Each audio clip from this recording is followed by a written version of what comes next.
Welcome back. Let's now understand what are pointers, how pointers can be used in expression.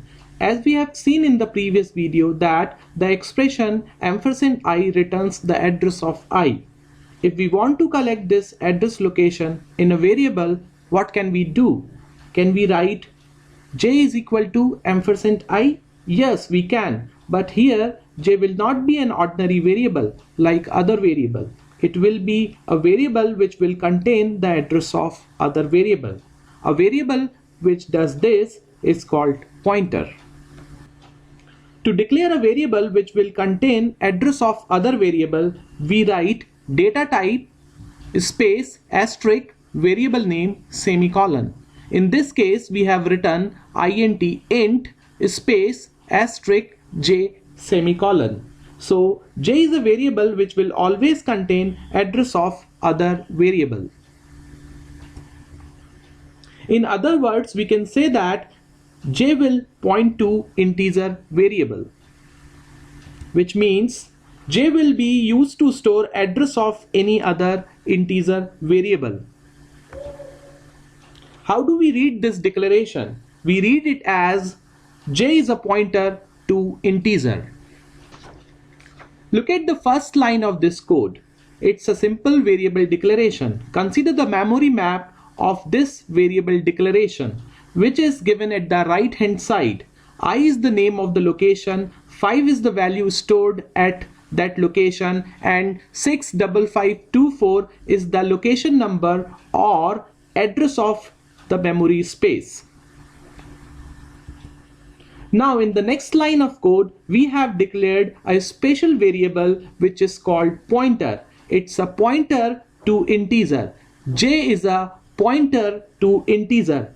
We declare this variable. As we declare this variable, a space is allocated to it in the memory.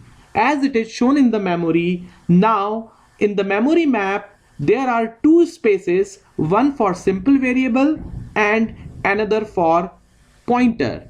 I is a simple variable and j is a pointer. In the given code, address of I is assigned to j in this statement. As you have learned that what happens when we assign address of a variable to a special variable which is called pointer. That assignment is illustrated at the right hand side. Consequently, j variable is now containing 65524 in it, which is the result of this expression. Now look at the first printf statement written in the code.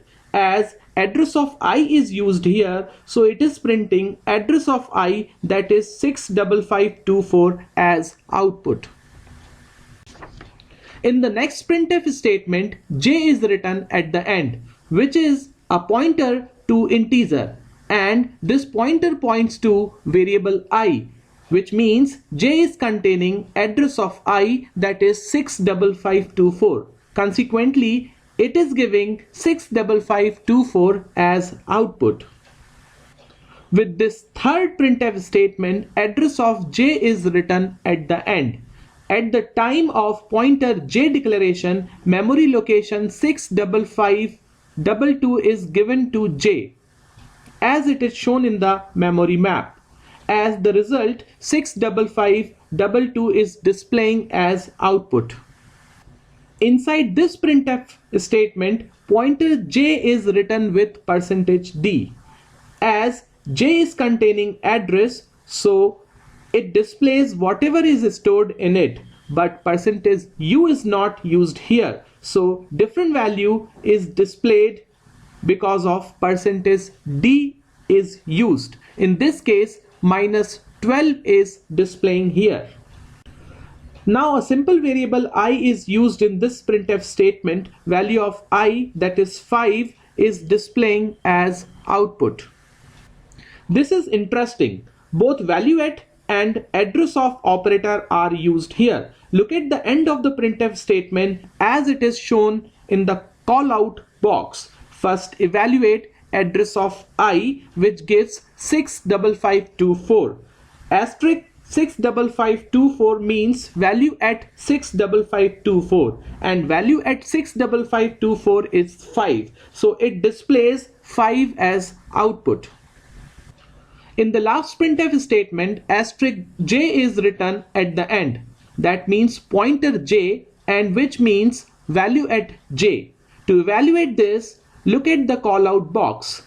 What is the content of j, or what is at j? That is 65524. Replace it with j, it gives pointer 65524. So it becomes value at 65524, which is 5. Consequently, output is 5. That is what pointer is, and that is how it works. Thanks for watching. Stay tuned to learn more.